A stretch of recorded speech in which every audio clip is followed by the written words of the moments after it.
Hello aspirants. आज video रे आमे डिस्कस करबा OSSC आरआई एआरआई अमीन एवं आईसीडीएस सुपरवाइजर रो कटअप मार्क विषय रे। काली ही यार ऑफिशियल आंसर के आछि। बहुत सारा चैनल बहुत टाइप रो कटअप प्रेडिक्शन कलेनी, समस्ते सेफ स्कोर मध्ये कहउजंती एवं समस्तंकर गोटे ही कथा, जदि 70 ରୁ 75 भितर मार्क आछुची तेबे आपणकर स्कोर सेफ स्कोर। एटा केमती हो पारिबो आपण निजे ही कहंतु। जदि आपणकर इजी शिफ्ट रे पड़ी जाइए एवं आपण 70 रखुचंती तेबे नॉर्मलाइजेशन रे आपणकर केते ही मार्क बढ़िबो। सेफ स्कोर काहको कह जाय, जेतिकी मार्क रखिकी पिला मानकर सिलेक्शन रे चांसेस पूरा 100% थिबो। तेणु 70 ରୁ 75 केबे हेले भी सेफ स्कोर हो पारिबनी, कारण जो मानकर इजी शिफ्ट रे पड़ी थिबो तांकर नॉर्मलाइजेशन रे बहुत कम मार्क इंक्रीज हबो, किंतु जो मानकर हार्ड शिफ्ट रे पड़ी थिबो मे बी तांकर नॉर्मलाइजेशन रे स्कोर बढ़ी की कट ऑफ मार्क पारि जिवो। तेणु एबेरु कट ऑफ प्रेडिक्शन करबा पॉसिबल ही नुहे, किंतु आमे गोटे प्रैक्टिकल वे रे सब जिंस को देखिकी गोटे सेफ स्कोर एनालिसिस करि परिबा।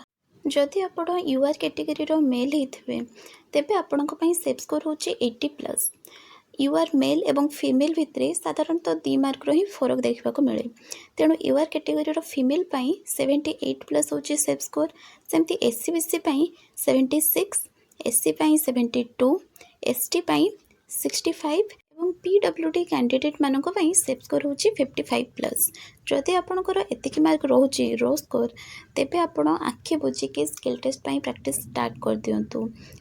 एटा आमे सेफ स्कोर विषय रे एनालिसिस करनेलु।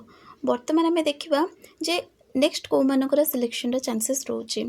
जो मानकर 70 ରୁ 80 भितर रोची से मानकर भी सिलेक्शन रे किछि चांसेस रोची, कारण हार्ड शिफ्ट जदि आपण मानकर एग्जाम थिबो तेबे आपणकर नॉर्मलाइजेशन रे मार्क इंक्रीज हबो जेमते हेले भी।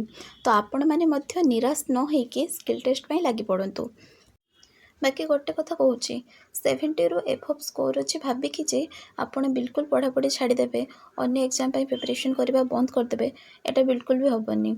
आपण अन्य एग्जाम पढ़ापढ़ी करूँ, कारण या पर नेक्स्ट पीओ रो वैकेंसी आसबार अच्छी एवं आपड़ जब पढ़ापढ़ी छाड़ी तेबे आपण मानक निहाती ता आगु प्रॉब्लम हम।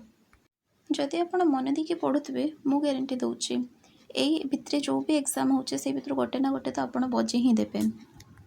आपण मानक मध्यरु कहार केते स्कोर रोचे निहाती कमेंट सेक्शन रे जणैबे। एमिति इन्फॉर्मेटिव वीडियो पई आपण निहाती को चैनल को सब्सक्राइब करनेबे, कारण मो पाखरु आपण जेन्युइन इन्फॉर्मेशन ही पाइबे। मो पाखरु जदि आउ किछि हेल्प दरकार तेबे आपण निहाती कमेंट सेक्शन रे पचारि परिबे। हो रहुची आज पई एतिकी, देखाबो पड़ी नेक्स्ट वीडियो रे। जय जगन्नाथ।